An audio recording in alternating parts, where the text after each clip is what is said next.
Lalu materi selanjutnya yaitu how to influence people atau cara untuk memberi pengaruh kepada orang lain. Untuk menjadi pengaruh terhadap orang lain, pada mulanya kita harus membangun kepercayaan kepada orang tersebut. Karena jika orang lain sudah percaya kepada kita dan kita sudah percaya kepada orang lain, itu akan memudahkan proses influence seseorang itu. Dan cara untuk membangun kepercayaan itu ada beberapa. Yang pertama adalah kita harus percaya kepada mereka saat mereka sebelum sukses. Jadi tidak hanya saat sukses saja, kita harus percaya kepada mereka saat mereka masih berproses untuk menjadi pribadi yang sukses. Lalu yang kedua yaitu memberi kekuatan kepada mereka. Memberi kekuatan itu dapat dilakukan dengan memberi motivasi dan memberi gambaran bagaimana nantinya jika mereka sudah sukses, dan itu dapat mempengaruhi seseorang agar menjadi lebih semangat dalam saat mereka berproses untuk menjadi pribadi yang sukses. Lalu yang selanjutnya, kita dapat memberikan catatan tentang kesuksesan mereka di masa lalu. Seperti tidak hanya kesuksesan yang besar, tetapi kesuksesan kecil yang dapat mereka lalui dan dapat mereka raih, dapat kita berikan kepada seseorang itu, dan itu dapat menggerakkan jiwa optimis mereka untuk menjadi lebih dari kesuksesan apa yang dicapai sebelumnya. Lalu selanjutnya kita harus memberi kepercayaan diri kepada mereka saat mereka gagal atau jatuh dalam proses saat mereka menuju kesuksesan. Karena tanpa adanya pemberian kepercayaan diri ini, mereka pasti kemungkinan akan cepat menyerah dan tidak mau lagi melanjutkan apa yang sudah mereka kerjakan sejauh itu. Lalu selanjutnya memberi pengalaman sukses bersama. Tidak hanya membebankan tanggung jawab agar orang lain tersebut sukses sendiri, tetapi kita harus mengajak dia untuk dapat sukses bersama. Dengan seperti itu, orang lain akan menjadi lebih percaya dan dapat menjadikan kita tumpuan atau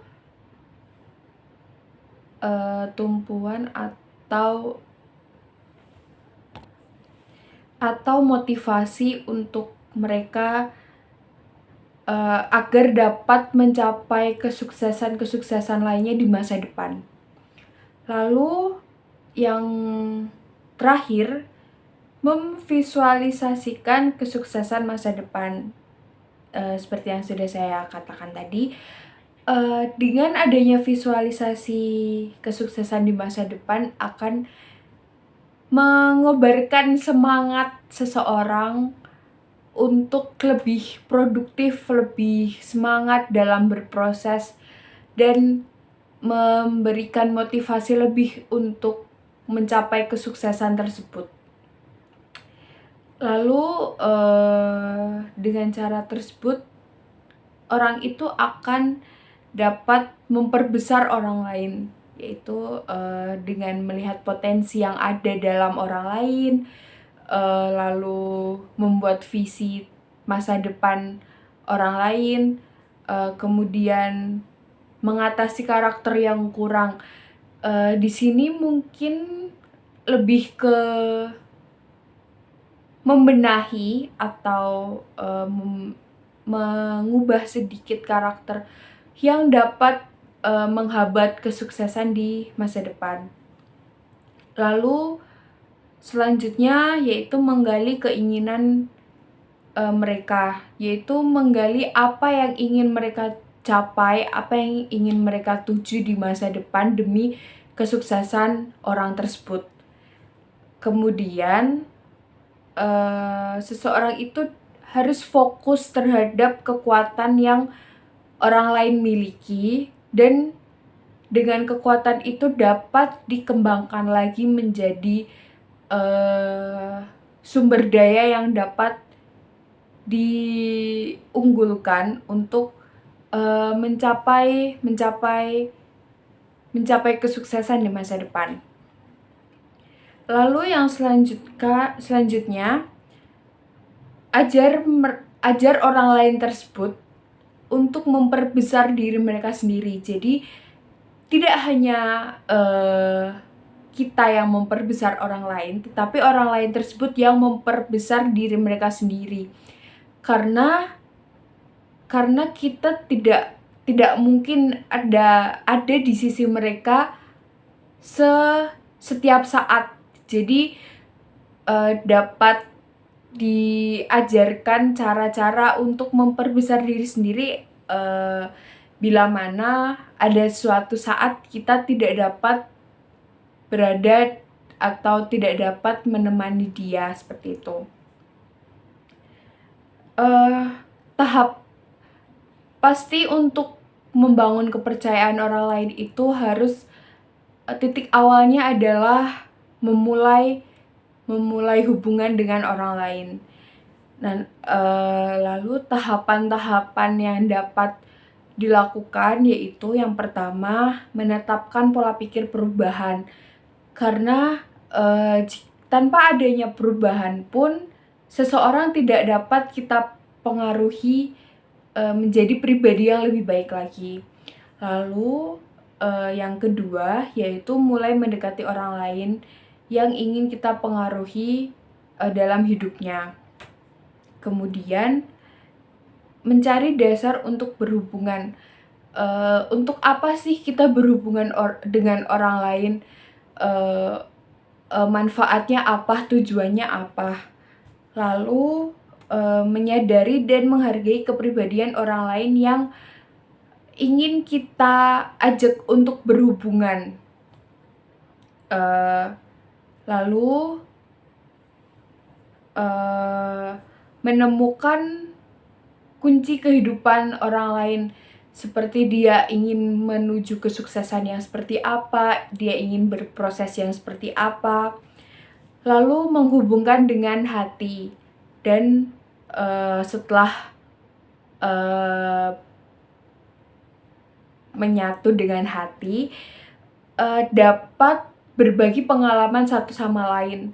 Dan dengan berbagi pengalaman satu sama lain ini dapat mengetahui apa saja yang sudah dilalui, apa saja yang progres apa saja yang sudah dilakukan untuk mencapai kesuksesan di masa depan. Lalu setelah hal-hal tersebut dilakukan dan sudah mulai terbangun hubungan yang baik dan terbangun kepercayaan antar satu sama lain, kemudian dapat bergerak maju bersama dan berproses untuk mencapai kesuksesan di masa depan. Karena kemampuan seseorang dalam memberikan kekuatan kepada orang lain merupakan kunci keberhasilan, yang mana kita yang sudah menguatkan orang lain itu menjadikan orang lain berada di titik paling tinggi dalam hidupnya dan dapat memotivasi dirinya sendiri untuk lebih berprogres dan semangat untuk mengejar kesuksesannya.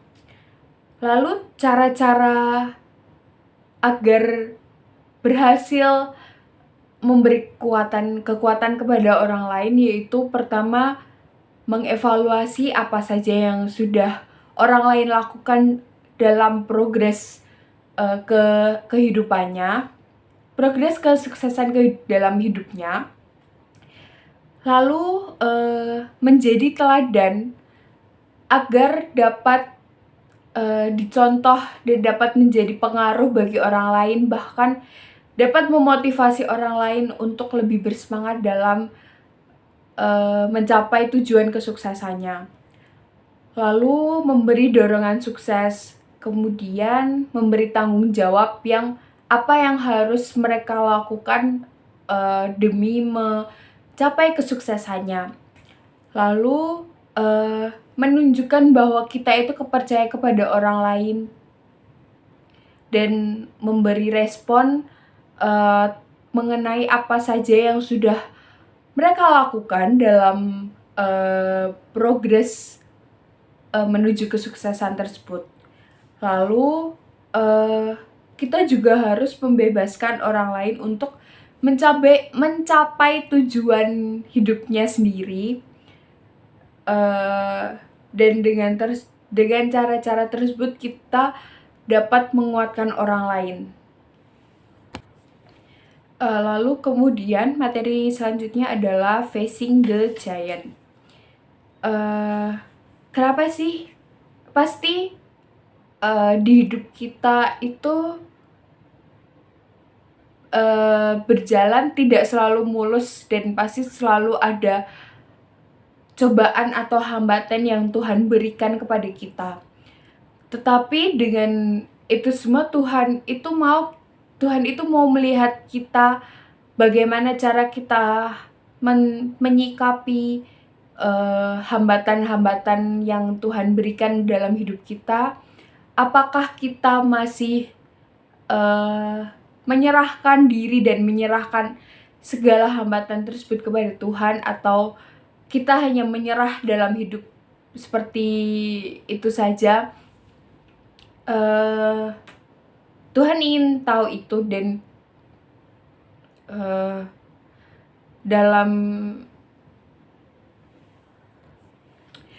dalam hidup seseorang yang berserah dan menyerahkan semua hambatan hidup atau menyerahkan hidupnya 100% kepada Tuhan, Tuhan pasti selalu akan bantu orang tersebut, dan Tuhan akan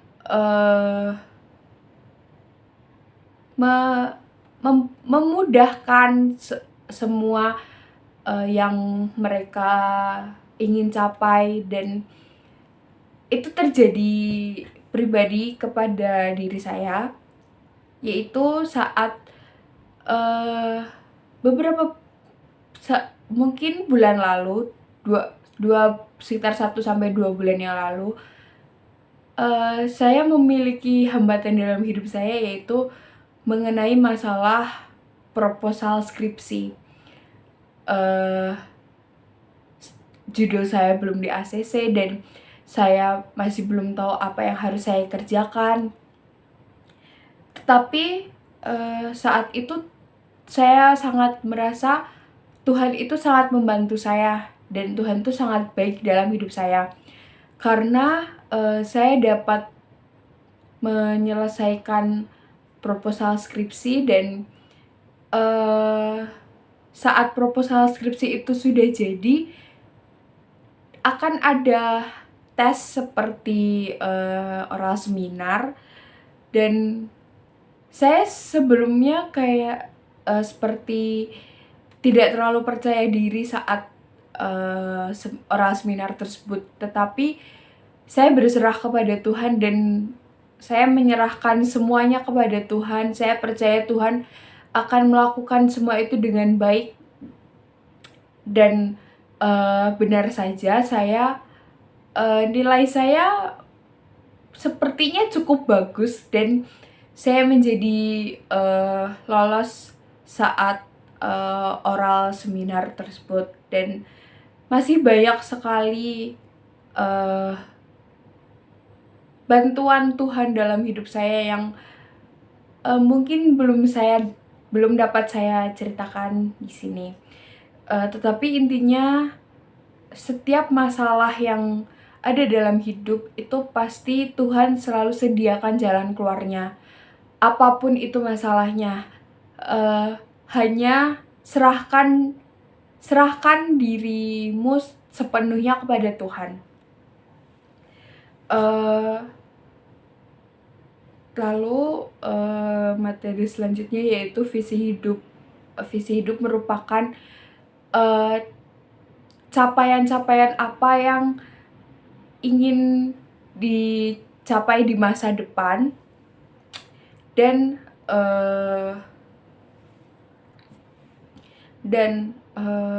goals apa yang ingin diraih di masa depan. Lalu bagaimana cara kita mempersiapkan diri kita untuk mencapai masa depan tersebut. Kemudian yang terakhir yaitu amanat agung. Amanat agung sendiri terdapat dalam Matius 28 ayat 18-20, yang mana Tuhan berfirman bahwa Yesus mendekati mereka dan berkata, "Kepadaku telah diberikan segala kuasa di surga dan di bumi. Karena itu pergilah, jadikanlah semua bangsa muridku, dan baptislah mereka dalam nama Bapa dan Anak dan Roh Kudus. Dan ajarlah mereka melakukan segala sesuatu yang telah kuperintahkan kepadamu, dan ketahuilah, aku menyertai kamu senantiasa sampai kepada akhir zaman." Amin. Dalam amanat agung ini, Tuhan ingin kita sebagai murid-muridnya, sebagai pengikutnya, untuk menyebarkan kebaikan, menyebarkan firman-firman, mujizat apa saja yang sudah Tuhan lakukan, sudah Tuhan berikan kepada dalam hidup kita, agar semua orang itu tahu bagaimana kerennya Tuhan, bagaimana agungnya Tuhan. Dan itu sangat ditekankan dalam ayat ke-19, yaitu, "Karena itu pergilah, jadikanlah semua bangsa muridku, dan baptislah mereka dalam nama Bapa dan Anak dan Roh Kudus." Karena dalam Tuhan itu semua dapat dilakukan dengan baik. Jadi Tuhan mau kita memberitakan Injil, memberi kesaksian kepada orang-orang agar mereka dapat percaya dan mengakui adanya Tuhan Yesus, seperti itu. Mungkin cukup sekian yang dapat saya sampaikan. Kurang lebihnya mohon maaf dan terima kasih. Shalom.